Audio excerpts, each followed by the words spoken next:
Bonjour les amis. Bonjour from Paris.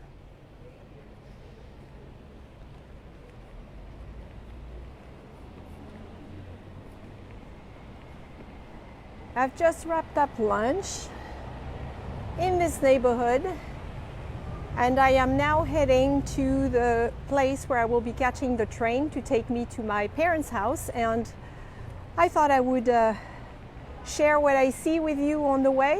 If you're interested in a little stroll in Paris today, bonjour, I see you pop up. Bonjour, bonjour. Bonjour tout le monde. This is Véronique. Véro, your French friend. Hello friends. Do you recognize the place where I'm standing? Usually a fairly bustling place. Hey Roz. But it's August and a lot of Parisians haven't returned from their summer vacation yet. So this is a bit quieter than we would usually see this neighborhood. I am very close to the 15th, not that far. I am actually right at the intersection of the 6th and the 14th arrondissement. And it's funny that I'm standing right outside or right in front of this statue.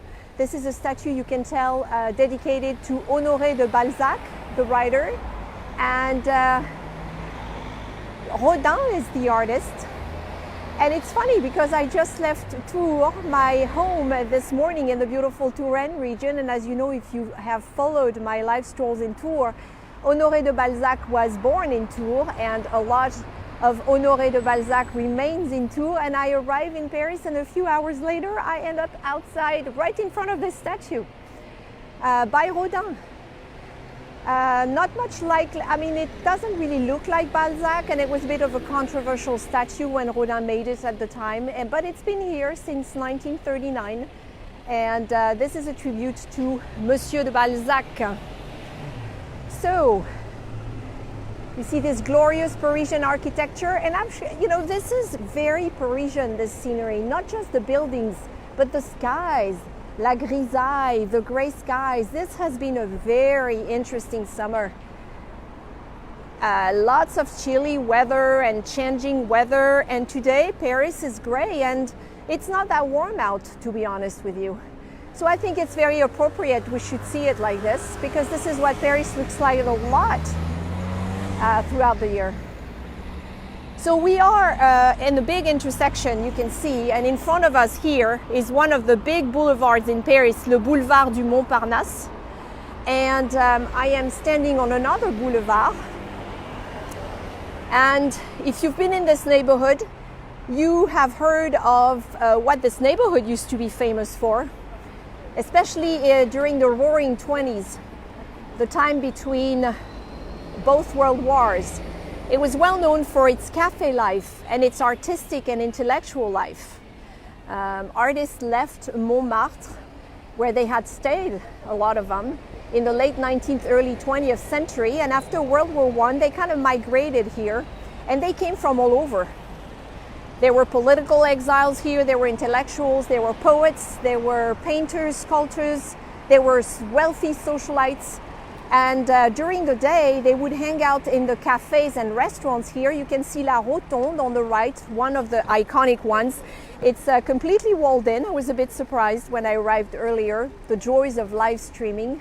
You never know what you're going to find, especially when you come from out of town. And over there is another one called Le Dôme, le Café du Dôme. So I'm going to cross the street. And what's going to be interesting along this boulevard du Montparnasse is that when we're standing on this side of the street, we are in the 6th arrondissement. But if we stand on that side of the boulevard, we are in the 14th arrondissement. That's kind of neat, right?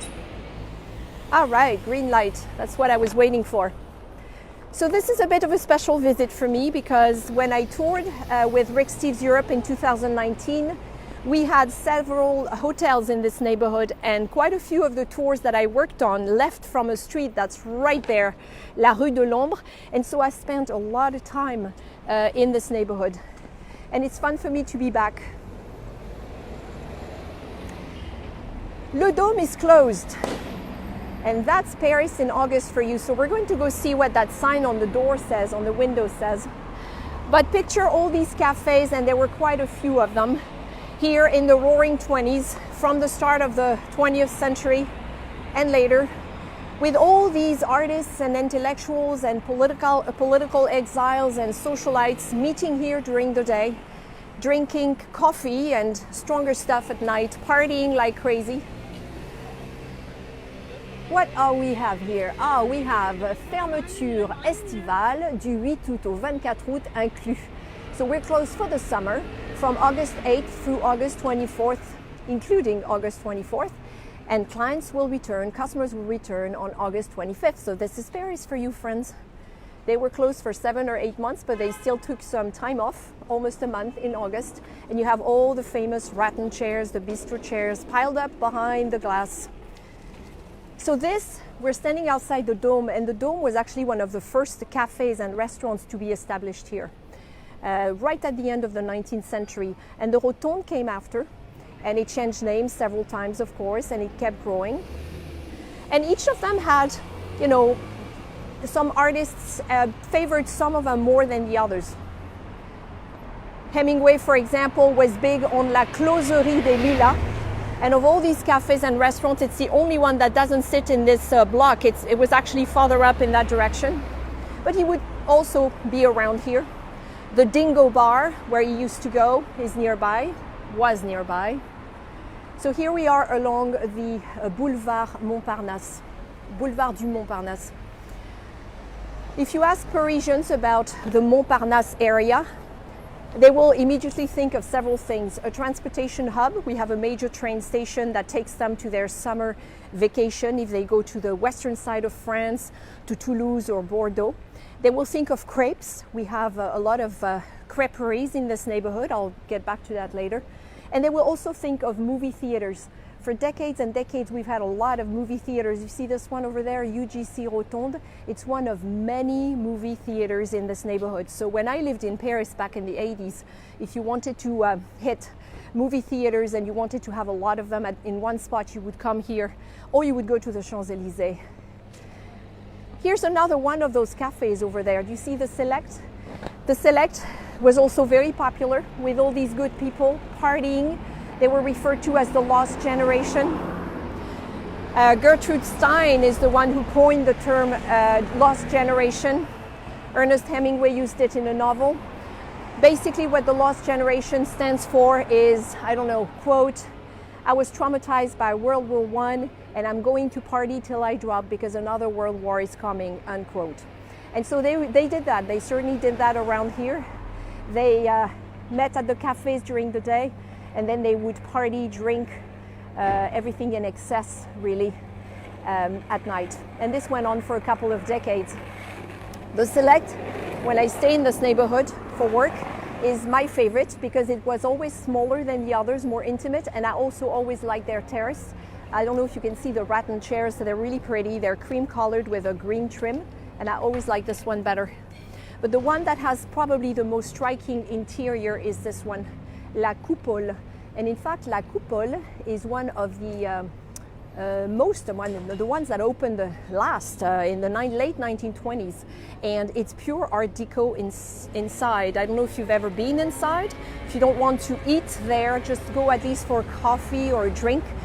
Huge room, beautiful Art Deco decor, big pillars, ceramics, just a gorgeous place. And Coupole means dome because a long time ago there was a dome that sat on top of the building. Of course, now this modern building doesn't have that anymore. But you can see definitely the Art Deco graphics even now on in the name. Bonjour friends, I see you. Bye-bye. Heather, Bob, Roz, I see all of you. And if you are new here, this is Véronique Véraud. Your best French friend in France, as I like to say. I'm based in the beautiful Touraine, Loire Valley now, but I lived in Paris for a really long time. And for the last 15 months, live streamed a lot from Paris and from the rest of France. You can find all these replays, all these fun strolls on my YouTube channel, Friends with Vero. So we are in the heart of the Montparnasse neighborhood, and I'm standing right outside the Coupole. A lot of these brasseries will serve seafood and fish. That's kind of a given if you go to a brasserie. Wish I could go in with the camera, but I can't really. You'll have to come and check it out for yourself. You can see some people, it's not even 3 o'clock yet, or it's almost 3 o'clock, but some people are still enjoying lunch on terrasse. Here's a plaque that reminds you of the restaurant opening date in 1927. As I recall, I read about it, it was a pretty big party and champagne flowed. They have a menu boulevard. They called it the boulevard menu. Menu in French meaning prefix meal. So for 19 euros 50, you get to pick une entrée et un plat, a first course and a main course, or un plat et un dessert, a main course and dessert.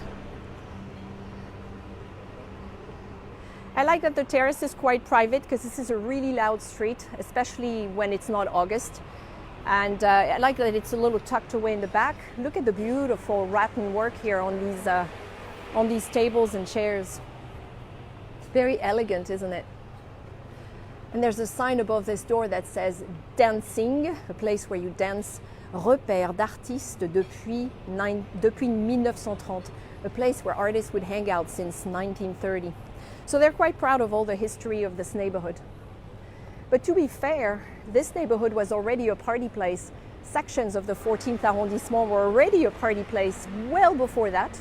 And people tend to forget that when they talk about the Roaring Twenties in Montparnasse. We had villages here that sat outside Paris. Do you remember when I took you through all the old villages of Paris, in the northern and western eastern sections of the French capital months ago? You can find those on YouTube. Well, we had a few villages down here as well, like Montrouge or Vaugirard or Plaisance. And these villages were party places in the 18th century. People came here, working classes, and then increasingly more people. And they would dance, and they would drink, and they would eat. And then in the 19th century, the same thing happened to those villages that happened to the other villages in Paris when, during the Second Empire, Napoleon III and Haussmann kind of incorporated the villages back into Paris and created the 20 arrondissements we know today. Bonjour friends, thank you for joining us. This is an impromptu or fairly impromptu stroll I'm doing on my way to my parents' house. I'm visiting Paris for the weekend, and I'm going to leave you right at the end of this boulevard when I reach the transportation hub where my train will be waiting. But I thought I'd take you along until then. On the right here is Notre-Dame des Champs, a beautiful church in Paris. The church you're looking at now it's not that old. It dates back to the 1860s or so. But there's been a religious site here since Gallo-Roman times. In fact, I believe there was a Roman temple in this area. And then there were different churches built and rebuilt. There was a monastery at some point. There was a convent as well, where famous ladies like Madame de Montespan, a mistress of Louis XIV, the Sun King, retired after she fell out of favor. But the church was destroyed, the convent was destroyed during the French Revolution, and so eventually they had to rebuild the church, and this is the church you're looking at now. Notre-Dame des Champs, and in fact the entire section around the church is known as the Notre-Dame des Champs neighborhood. Our Lady of the Fields. Welcome if you just joined us. Just a little walk along the famous boulevard du Montparnasse. This boulevard is a little special because it kind of straddles 3 different arrondissements. I already told you that side is on the 6th. That side is on the 14th, and if you follow it all the way, it touches on the 15th arrondissement as well. Look at the beautiful architecture up here. This is what you think of when you think of Paris, isn't it? 19th century splendor. Now, as you might expect, Haussmann and Napoleon III did carve out some big avenues here the way they did all over Paris to modernize Paris. And this is when they incorporated a lot of the villages that stood here in the 14th arrondissement. They created those big streets you know today as Rue de Rennes and others in this area, and of course transformed the neighborhood forever and ever.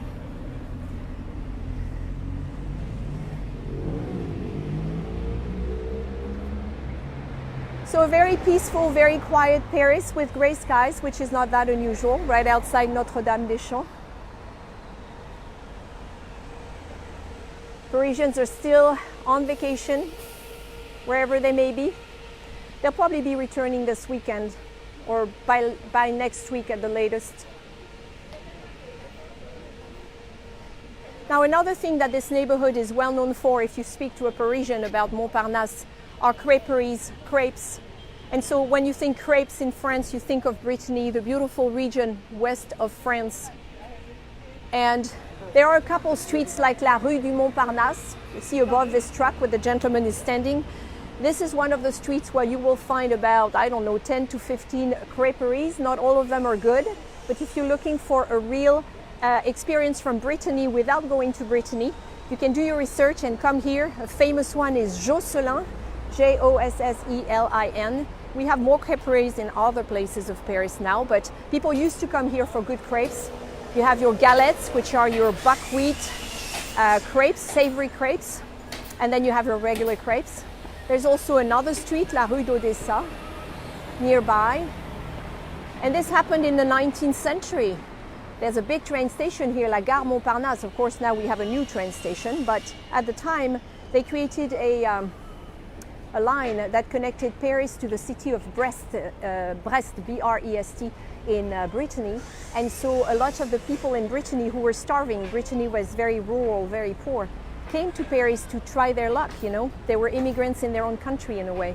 And a lot of them opened restaurants in this area. A lot of them also worked on the upcoming metro, which was built right about that time. Remember, it was inaugurated at the turn of the 20th century with Line 1. And there's a very sad side to the story of the Breton, the immigration of Breton when they came to Paris. That doesn't always get discussed, but a lot of them had a hard time surviving here, women in particular, who had to work like maids in bourgeois homes, and a lot of them couldn't find work and had to resort to prostitution and crime. So not the happiest side of the story. Here is une petite baraque. This is what you would find at fairgrounds usually, and they have gaufres, waffles, crêpes, more crepes, churros. A little bit of a festive look here on this gray day in Paris. And like I said earlier, more movie theaters, lots and lots of movie theaters in this neighborhood. Here's another one over there. And I believe there's one on the left coming up as well, the Gaumont.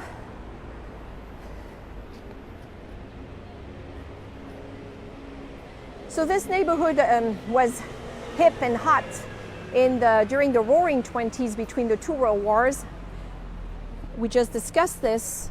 And of course, after a while, it slowed down and the artists moved away, and the intellectuals as well. And they didn't go very far. A lot of them, especially the intellectuals, moved through the 6th arrondissement to Saint-Germain-des-Prés nearby, where they would hang out at other cafes like the Floor or the De Magot. But when you think of cafe culture in Paris, people always think of the terraces, the cafes in Paris. Montparnasse, and especially this street, this boulevard, really has the highest concentration of iconic cafes, and I just showed you 4 or 5 of them at the start over there. So today, not that many artists come here.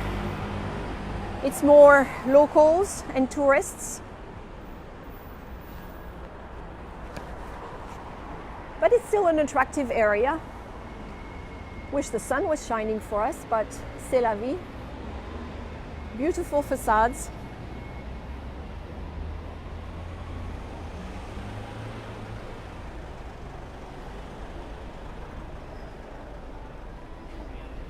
I'm actually quite surprised to see it this quiet, this peaceful and quiet. It's really slow today. And it's Thursday, it's not even Sunday. See the name Bretagne on that building over there. It's another movie theater, but Bretagne, another reference to Brittany. I just mentioned the story of all these people who emigrated here from Brittany in the late 19th century. In fact, a well-known Breton gentleman was named Fulgence Bienvenu. He was a highly trained engineer who had come originally from Brittany. And he is the one who came up with the idea of the metropolitan, the Paris Metro, with a colleague of his. and suggested this project to the city of Paris. And it was approved eventually, and for the next 30 years, Monsieur Bienvenu worked on developing as many metro lines as he could, starting with the first one, Line 1, inaugurated for the 1900 World Fair. And in fact, as a tribute to him, a very famous metro station right in this area is called Montparnasse Bienvenue, after his last name. Now, this neighborhood has kept evolving from the times I mentioned in the 18th century through the 19th century with Haussmann and Napoleon III, and then the Roaring Twenties and all the intellectual life and artistic life here. And it's still going on because you can see here this huge tower, La Tour Montparnasse, the famous Tour Montparnasse, inaugurated in the early 1970s during the Pompidou presidency. At the time it was a big uproar, of course, because Paris didn't have any skyscrapers. And it is still today, I think, the highest skyscraper in downtown Paris. And after that, they kind of prohibited people from building those.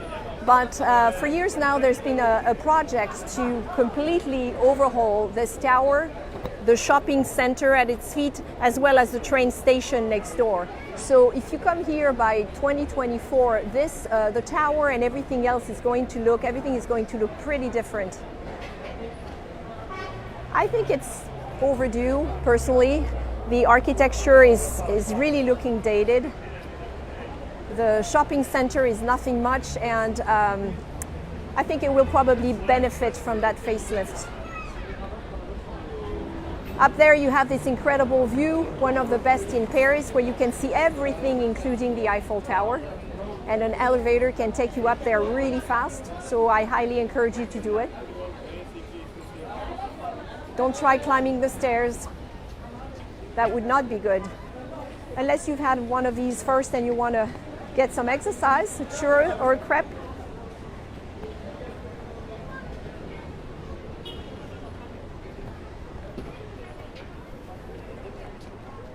So this is the place where I'm going to hop on a metro and head back to my parents' place.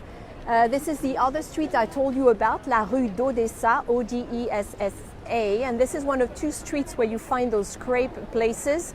The other one has more, probably. And again, a movie theater. I didn't lie, they're everywhere. So why come to Montparnasse?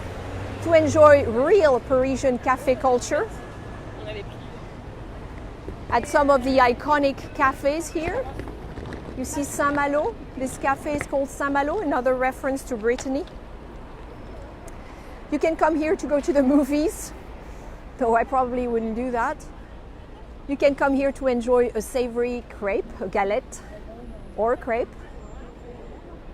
And it's so close to the 6th arrondissement is right there, and the Luxembourg Gardens aren't really far from here either, so it's really a quick walk. La Rue de Rennes and all its shopping is right in that area too. There's a lot to do. And it's not a very touristy area.